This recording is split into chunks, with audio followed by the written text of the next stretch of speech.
Pangalan nga Kader FM ang sakaron magabaylo bilang 88.1 Spirit FM.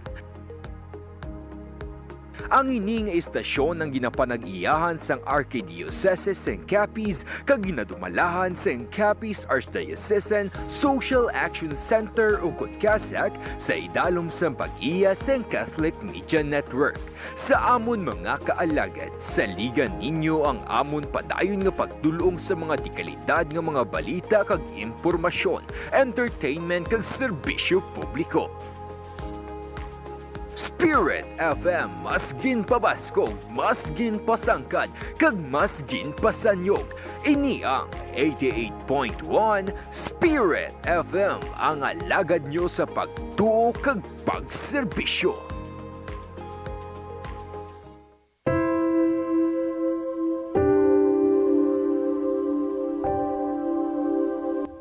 Upod ka sa amon o Ginoo nga amon Dios. Samtang nagapadayon kami sa pagkatubang sa mga halitugas ng COVID-19 nga pandemya. Subong man sa pag-o nga mga pagpanibag-o politika nga nagdulot sang madalom nga pagpinahin-bahinay sang amon pungsod. Ikaw gid na kahibalo nga kinahanglanon gid namon ikaw subong ang mag-isa agud sa pagpakigbato sa hindi makita nga kaaway. Niini nagdala sang madamo nga pag-antos kag sang mga pagpangduwa-duwa, malapnagon nga pagpanglaton sang masakit, ang kamalahalon sa pag-atipan sa ikaayong lawas, nadulaan sang palangabuhian, gutom, ang malapnagon nga pagkaputo sa mga negosyo kag ang pagkadula sang mga kabuhi. Nagapangamuyo kami sa mga tawo nga yari sa serbisyo publiko, ang mga katawhan sang gobyerno, ilabi na gidyadtong mga nagpabilin nga matarong, kag nagapadayon nga may dako nga handom sang matuod nga pag-alagad kag pagigugma sa pungsod. Tipigan mo sila o Ginoo, kag ihatag sa ila ang kaisog nga ila panindugan ang kamatuoran kag hustisya. Kapay nga ang krisis nga gindala sining pandemya, magadalas ang pagbag-o sa amon panghuna-huna, kag balatyagon sa amon nga tanan. Kapay, ini magatudlo sa amon sa pagpanindugan, labaw sa amon personal kag politikal nga panindugan, kag magliso sa amon padulong sa ikaayo sang tanan. Kapay, kagiyahan kami sang imo espiritu, sa pagsabat nga may kaluoy kag pagigugma sa mga kubos, mga nakulangan sa pagpangabuhi, kag mga maluya nga sektor sa amon sosyedad. Kay tungod kami nakahibalo nga kun ano ang ginahimo namon sa mga kubos namon nga mga kauturan, ginahimo man namon sa imo. Amen.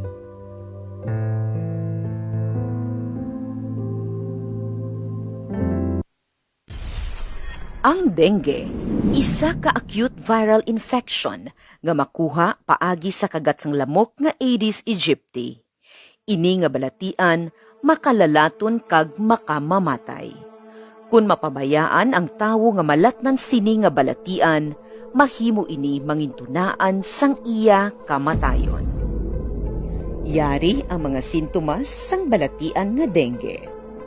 Mataas nga hilanat, nagapalanakit ang lawas, pagpalangluya, rashes sa lawas, pagdugo sa ngislo kag ilong, pagsakit sang tiyan, maitom ang higko kag ang pagpalanuka. Yari ang mga dapat himuon, agud malikawan kag matapna ang dengue. Tinluan sang maayo ang balay kag palibot, pangitaon kag gubon ang mga lugar kag butang nga ginaistaran kag ginaitlugan sang lamok. Takpan ang mga drum, balde, galon kag iban pa. Islan ang tubig sa turera isa ka beses kada simana. Tinluan ang sagilong sang atok. Buhuan o kunhiwaon kag pakulbon ang mga goma nga wala na ginagamit. Himuson ang mga nagalapta nga paya, bote kag lata sa palibot nga mahimo matiniran sang tubig kun mag-ulan. Magsuksok sang proteksyon sa lawas. Magsuksok sang pantalon kag bayo nga mahaba ang manggas. Magamit sang moskitero kung magtulog. Maggamit sang mosquito repellent kada adlaw. Magpakonsulta sa mas temprano. Gilayon nga magpakonsulta sa doktor kung nakabatyag sang hilanat sa sulod sang duwa ka adlaw. Magsugod sa pagpaaso kung mayara sang lugar nga madamo ang kaso sang dengue kag may peligro sang outbreak agud gilayon ini nga matapna. Patyon ang kiti-kiti, tapnaon ang dengue. Ang ini nga pahanumdum, buylog nga ginadulong sa inyo sang Provincial Health Office kag Capiz Provincial Government.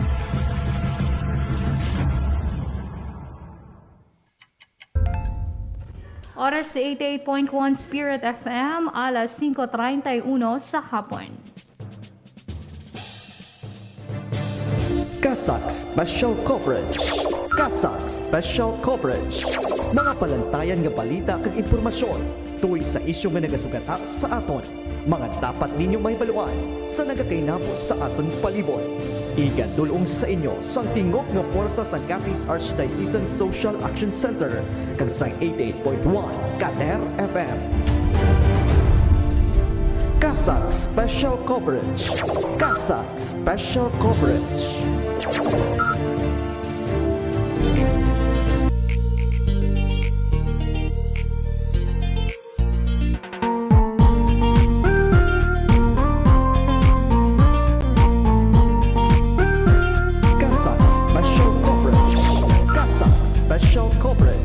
Mayong hapon, syudad sang Rojas, kag probinsya sang Capiz. Mayong hapon sa inyo tanan mga kaalagad.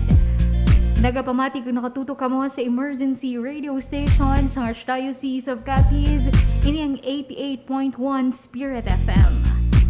Sa gihapon, nagapalay kita sa kahanginan pinaagi sa emergency broadcast permit kaginhatag sa aton sang National Telecommunications Commission kag ang hining estasyon na ginadumala sang Capiz Archdiocesan Social Action Center o kunang kasak bilang Social Development and Humanitarian Arm sang Archdiocese of Capiz. Nagapalayag ang programa Kasak Special Coverage sining adlaw sang Martes. Petsuggest kita sa bulan sang Agosto tuig 2021. Sa pangalan sang kabugusan nga puwersa sang 88.1 Spirit FM, akong inyo alagad. Alagad ninyo sa pagtuo kag pagserbisyo. Si Alagad May Durias para sa 88.1 Spirit FM Kasak Special Coverage. Kasak Special Coverage. Kasak Special Coverage. Mga palantayan nga balita kag impormasyon tuwing sa isyu nga nagasugata sa aton. Mga dapat ninyo mahibaluan sa nagakainabo sa aton palibot. Igadulong sa inyo sang tingog nga puwersa sa Capiz Archdiocesan Social Action Center kag sa 88.1 Kader FM. Kasak Special Coverage. Kasak Special Coverage.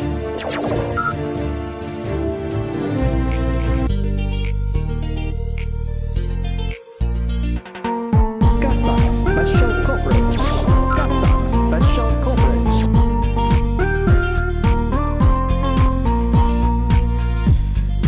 Mayong hapon sa inyong tanan mga kaalagad, sa tanan nga mga nagapamati sa aton sa ilang mga radyo sa 88.1 Spirit FM sa 47 ka mga kabarangayan diri sa siyudad sang Rojas, 2 ka distrito sa probinsya sang Capiz kag sa malabutan sa mga kailapit naton nga mga kaprobinsyahanan diri sa Western Visayas. Maayong hapon man syempre sa mga nakatutok sa aton sa ilang Facebook live streaming.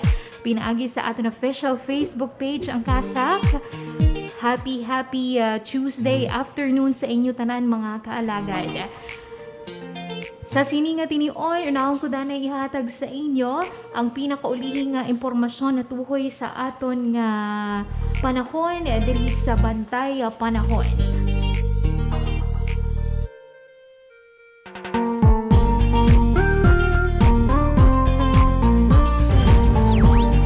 Kader FM Balita para sa Bantay Panahon. Bantay Panahon.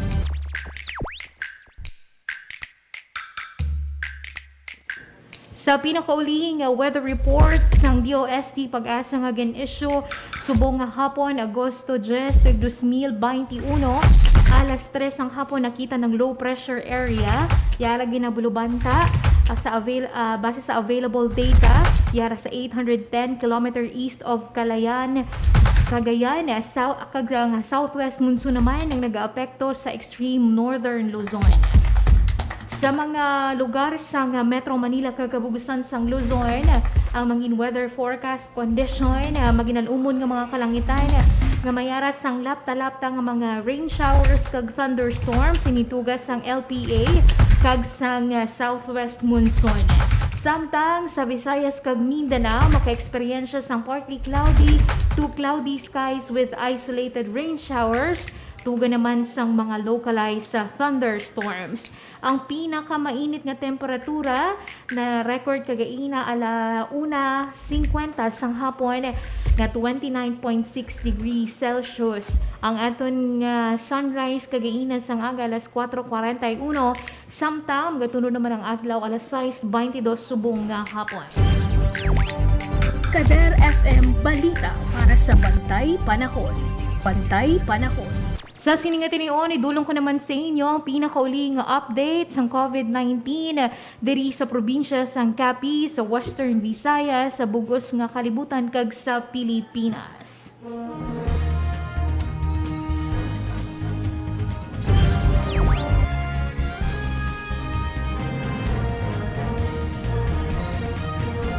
Kasak Special Coverage. Kasak Special Coverage. Sa pinakaulihing nga report ng Capiz Provincial Health Office, kagahapon nga adlaw mga kaalagad naka-record wala sang bago nga kaso ng COVID-19 sa bilog nga probinsya sang Capiz, nagapabilin nga 457 ang mga aktibo nga kaso. Naka-record sang 17 ka mga bago ka mga recoveries kag naglabot na sa 4,943 ang total number of recoveries. Samtang isa naman ang nadugang sa mga numero sang ginbawian sang kabuhi nga nagdangat na sa 306 sa kabugusan nga kaso nga 5,706. Kasak Special Coverage. Kasak Special Coverage. Samtang sa update sang Department of Health Western Visayas Center for Health Development sa kaso sang COVID-19 sa Region 6 kagahapon nga adlaw, naka-record sang 488 ka mga bago nga kaso sang COVID-19 sa bilog nga Western Visayas. Sa karon nagalabot pa sa 10,296 ang total active cases, samtang nagdangat na sa 90,041 ang total cumulative number of COVID-19 cases. Naka-record naman sang 615 ka mga bago nga recoveries kagahapon kag naglabot na sa 77,657 ang total reported recoveries. 13 naman ang nadugang sa mga numero sang ginbawian sang kabuhi kag nagdangat na sa 2,065 ang total death toll. Kasak Special Coverage. Kasak Special Coverage. Sa Pungsod, Pilipinas, subong nga adlaw, base sa data sang Department of Health, naka-record sang 8,560 ka mga bagong kaso ng COVID-19 sa bilog nga Pungsod, Pilipinas. Bangod sini, nagdangat na sa 1,676,156 ang total cumulative number of COVID-19 cases sa Pilipinas. Nagalabot naman sa 79,016 ang total active cases. Samtang 7,964 naman ang mga numero sang nag-ayos na nasambit nga balatian subong nga adlaw. 1,567,920 ang total reported recoveries. Samtang 92 naman ang ginbawian sang kabuhi. Kag naglabot na sa 29,220 ang total death toll. Kasak Special Coverage. Kasak Special Coverage. Sa data sang World Meter natuhoy sa COVID-19 pandemic sa kabugusan, naglabot na sa 204,210,922 ang total number of COVID-19 cases sa bilog nga kalibutan. Nagdangat na sa 4,317,473 ang kabugusan nga numero sang mga napatay sa nasambit nga balatian. Samtang 183,394 naman 394,748 ang total number of recoveries. Kasak Special Coverage. Kasak Special Coverage. Para sa aton nga mga headlines sa subong nga adlaw mga kaalagad sa Balita Nasional, duke suportado ang paglakip sang kabataan nga nagapangidaron sang 12 tubtob 17 sa vaccination program. Special coverage. Samtang dugang nga Balita Nasional nga balantayan naton Manila handa nang ipanagtag ang ayuda para sa mga apektado sang lockdown. Balita Regional, syudad sang Iloilo magasugod na sang pagpanglista sa mga minor de edad nga malakip man sa bakunahan batok sa COVID-19. Samtang Bacolod Local Government Unit padayon ang preparasyon batok sa Delta variant. Balita diri sa probinsya sang Capiz, dugang nga COVID-19 vaccines para sa Capiz nag-abot subong nga adlaw. Samtang sangguniang panlalawigan, ginapurbahan ang masobra 1.2 million pesos nga pondo para sa opisina sang gobernador. Kasak Special Coverage. Kasak Special Coverage. Bantayan ang mga detalye sang aton mga ginpanglinyadang mga balita, mga kaalagad. Matapos ang importante nga mga pahibalo, magabalik ang Kasak Special Coverage matapos ini mga importante nga mga impormasyon. The best songs on the radio, Spirit FM. Ano bala ang coronavirus? Ang coronavirus isa kadako nga pamilya sang virus nga nagatugas sang balatian. Ini nagasugod sa simple nga kataro, tubtob nga mangin seryoso ini nga impeksyon kasubong sang una sang Middle East Respiratory Syndrome o kon MERS-CoV, kag sang Severe Acute Respiratory Syndrome o kon SARS. Sa mga delikado kag grabe na nga kaso sang coronavirus, ini mahimo nga mangin tunaan sang pneumonia, acute respiratory syndrome, problema sa bato kag mahimo magresulta sa kamatayon. Ano ang mga sintomas ng coronavirus? Ang mga sintomas amo ang sipon, ubo, lagnat, pagmala kag paghubag sang tutunlan kag nabudlayan maginhawa. Paano bala ang paglaptas sang sini nga virus? Ang ini nga virus nagsugod sang December 31, 2019 sa Wuhan, China. Ini mahimo magtapon halin sa isa ka tawo pakadto sa iban pinaagi sa pag-asik sang laway kag sip-on kung mag-ubo, maghatching kag sa pag-uyat sang kamot sang iban nga tawo. Ano ang dapat himuon agud malikawan ang coronavirus? Likawan nga magpalapit sa mga tawo nga may balatian ka nagapakita sang kasubong nga sintomas sang sakit. Hindi magdupla sa bisan diin lang. Likawan ang pagtandog sa mata, ilong kag bibig. Permi nga maghugas sang mga kamot. Tapna ng ilong kag bibig kun mag-ubo o kun maghatching gamit ang tissue o kun panyo. Likawan nga magkadto sa mga matawo nga lugar kasubong sa malls, sinihan, terminals kag airports. Kung may mabatsyagan nga sintomas, magpakonsulta gidayon sa pinakamalapit nga health center sa inyong nga lugar.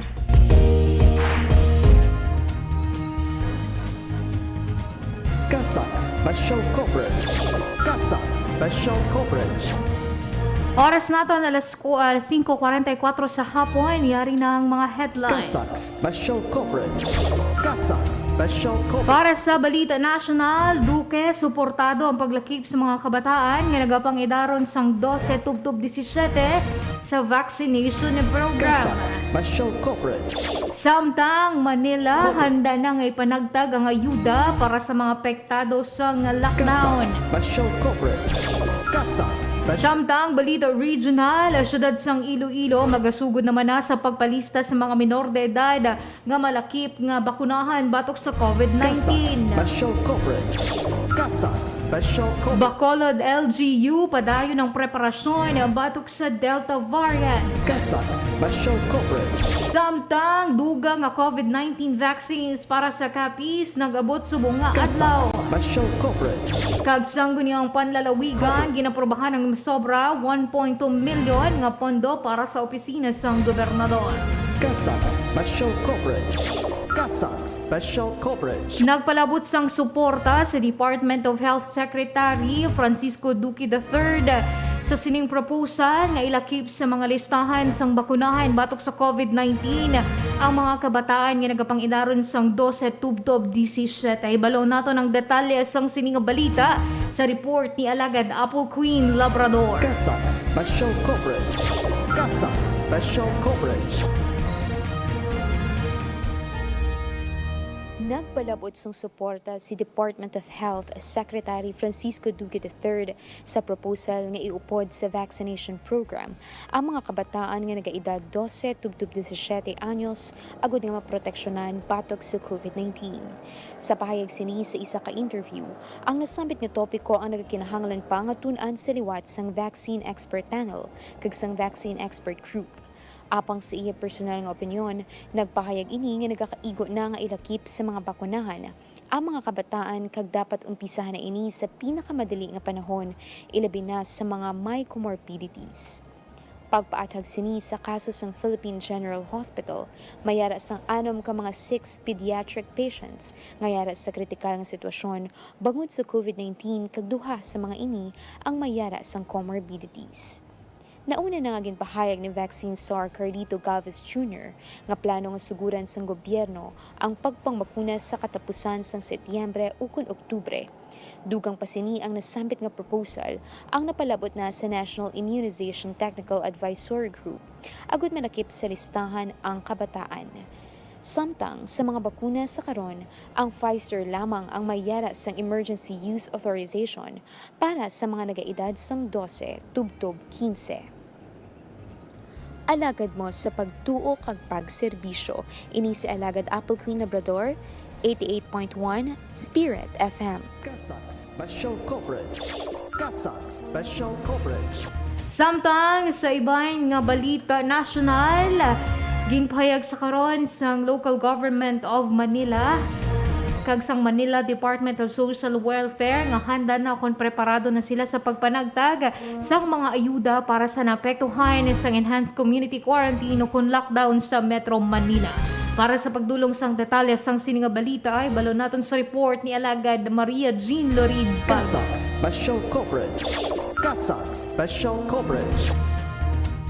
Preparado na ang Manila Department of Social Welfare nga igapanagtag ang cash aid para sa mga residente nga apektado sa Enhanced Community Quarantine o kon ECQ. Sa pahayag ni Maria Asuncion Fogoso, officer in charge sang nasambit nga opisina, natapos na ang pagsinapol kaupo ng mga alkalde sang Manila kag nadesisyonan nga simultaneous distribution ang pagapatigayunon nga magasugod na buwas nga adlaw. Dugang pasini na download na sa syudad ang nasambit nga pondo nga nagdangat sa 1.488 billion pesos nga igapanagtag naman sa mga local government units. Pahayag sini ang mga yara sa naunang listahan sang LGU ang makabaton sa mga nasambit nga cash assistance. Prioridad naman sang city government ang 6 ka mga distrito kag may yara ini sa ginpahamtang nga special site sa mga baseko. Matandaan nga una na nga nagpahayag si Presidente Rodrigo Duterte nga hindi organisado ang mga nauna nga pagpatigayon ni Manila Mayor Esco Moreno Dumagoso sa kaparehas nga mga aktibidad kag ginmanduan ng DSWD kag Department of Interior and Local Government nga pangunahan ng pagpanagtag sang ayuda. Dugang diri, nagpaandam pa si Duterte sa alkalde bangod man sa nangin hitabo sa mga vaccination sites. Alagad mo sa pagtuo kag pagserbisyo Maria Jean Lorin Balgos, 88.1 Spirit FM. Kasak Special Coverage. Kasak Special Coverage. Samtang liton kita mga kaalagad sa Balita Regional matapos nga mag-anunsyar ang national nga gobyerno nga suportado ining paglakip sa mga kabataan kung lamharon nga nagaedad sang 12 tubtob 15 o 17 pataas sa mga malakip sa bakunahan sang COVID-19. Naghahanda na o kung magasugod naman na sa pangpanglista ang lokal nga gobyerno sang syudad sang Iloilo. Ibalo nato ng detalye sang sining nga balita sa report ni Alagad Riel de la Rosa. Kasak Special Coverage. Kasak Special Coverage. Bangod sa plano sang nasyonal nga gobyerno nga suguran ang vaccination sa mga kabataan nga nagapangidaron sang 12 tubtob 17 anyos, nagaprepara na ang lokal nga gobyerno sang syudad sang Iloilo sa pagpanglista sa mga kabataan. Ginmanduan ni Iloilo City Mayor Jerry Treñas ang City Population Office nga ipanglista ang mga nasambit nga kabataan agud nga masiguro ang panugot sang ilang mga ginikanan. Payag sini kinahanglan nga preparahan ang mga bakuna nga ginatugutan nga gamiton sa mga menor de edad. Sa karon, Pfizer pa lamang ang nakakuha sang Emergency Use Authorization samtang wala pa maprubahan ang hinyo sang Sinovac nga pagpangbakuna sa mga kabataan nga nag-edad 3 ka tuig pataas. Apang sa payag ni Dr. Philip Ian Padilla, Vice Chancellor for Academic Affairs sa University of the Philippines sa Visayas, hindi pa mahambal sa karon nga posible ang nasambit nga tikang bangod wala pa natistingan ang mga bakuna sa mga lamharon. Sunod diri, ang dapat una nga sigurohon ang mga safe o kon hilway ang mga bakuna nga gamiton nga dapat aprobado sang Food and Drug Association kag DOH. Matandaan nga unang nga gipayag ni National Interagency Task Force Chairman kag Vaccine Czar Carlito Galvez nga umpisahan na sa katapusan sang Setyembre ang pagpangbakuna sa mga minor de edad, oras nga makahatag na sang signal ang vaccine experts sang pungsod. Alagad mo sa pagtuo kag pagserbisyo, Real de la Rosa, 88.1 Spirit FM. Kasak Special Coverage. Kasak Special Coverage. Samtang sa dugang nga balita regional, preparado kung kadayon sa gihapon ang preparasyon sang lokal nga gobyerno sang Bacolod sa sining halit o kung sang risgo nga pwede madulot sang Delta variant sang COVID-19. Nabalo naton ang iban sa ilang mga preparasyon sa report ni Alagad Liza Generale. Kasak Special Coverage. Kasak Special Coverage. Nagpainas ang quarantine facility ang Emergency Operations Center sang Bacolod panaglit nga may ma-record nga kaso sang Delta variant sang Coronavirus Disease 2019 o kun COVID-19 sa syudad. Suno kay City Administrator M. Ang, Executive Director sang EOC, apisar nga wala pa sang kaso sang nasambit nga variant, gindesignar sang LGU sang Bacolod ang Medalya Elementary School bilang isolation facility nga exclusive lamang para sa mga pasyente nga magpositibo sa Delta variant. Nagpanawagan naman ini sa tanan nga untatan ang pag-post, pag-share kag pagpalapta sa mga unverified reports nga nagatuga sang panik kag kahangawa sa publiko.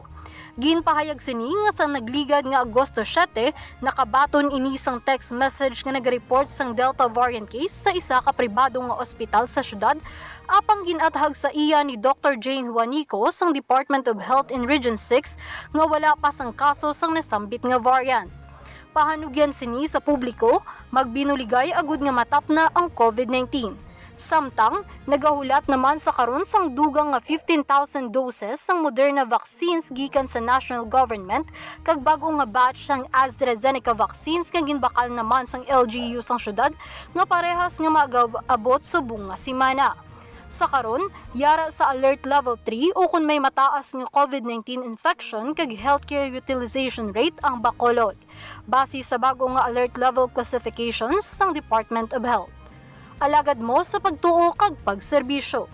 Liza Generale, 88.1 Spirit FM. Special Coverage. Kasak Special Coverage. Samtang nagabot na sa probinsya sang Capiz ang dugang nga mga COVID-19 vaccines gikan sa national nga gobyerno nga natalana para sa nagapadayon nga vaccination program sang probinsya subong nga adlaw.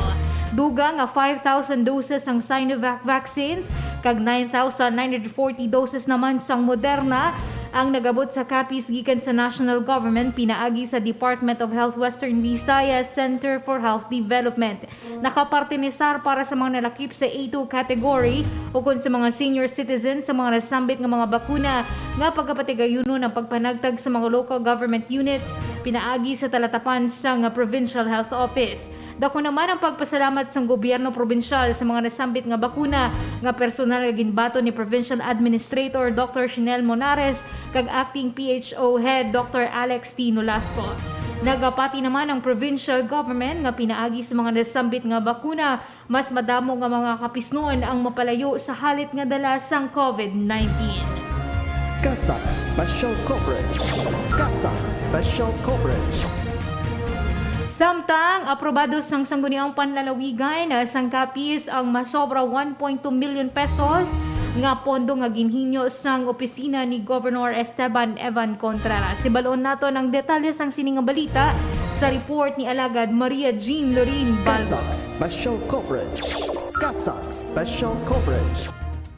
Sangguniang panlalawigan ng Sangkapis ang pamunuan ni Vice Governor Jaime Mitang Magbanua ang ginpangayo nga dugang nga pondo ni Governor Esteban Evan Contreras. Suno sa pahayag ni Vice Gov Magbanua, nagdangat sa 1,235,000 ang dugang nga pondo nga ginpangayo sang gobernador. Sa pahayag ni Board Member Jonathan B. Besa, Chairman sang Committee on Appropriations, nangin unanimous ang decision sang sangguniang panlalawigan sa pagpasar sang Appropriations Ordinance No. 121 Series of 2021 nga may titulo Approving the Supplemental Appropriation of Funds in the Provincial Governor's Office o kon PGO.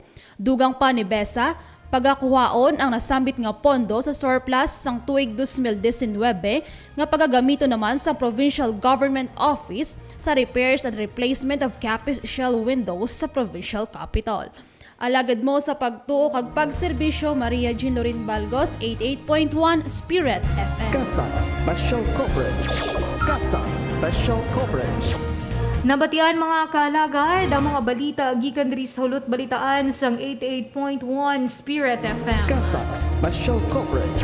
Kasak Special Coverage.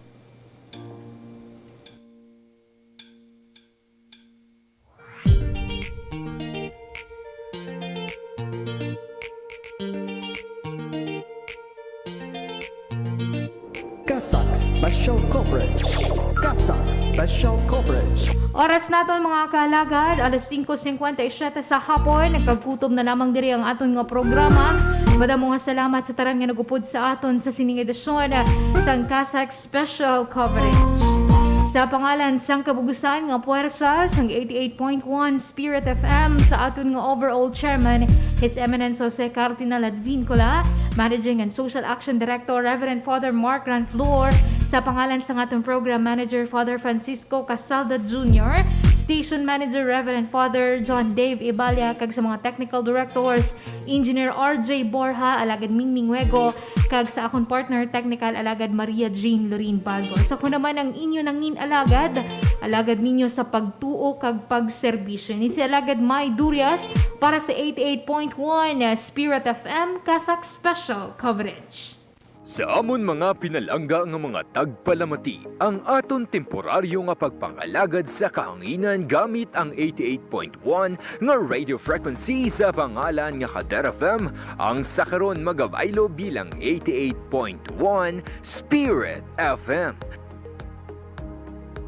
Ang ining istasyon ng ginapanag-iyahan sang Archdiocese St. Capiz kag ginadumalahan sa St. Capiz Archdiocesan Social Action Center o Kasak sa idalom sang pag-iya St. Catholic Media Network. Sa amon mga kaalagad, saligan ninyo ang amon padayon nga pagdulong sa mga dekalidad nga mga balita kag impormasyon, entertainment kag serbisyo publiko. Spirit FM, mas ginpabaskog, mas ginpasangkad, kag mas ginpasanyog. Ini ang 88.1 Spirit FM, ang alagad nyo sa pagtuo kag pagserbisyo.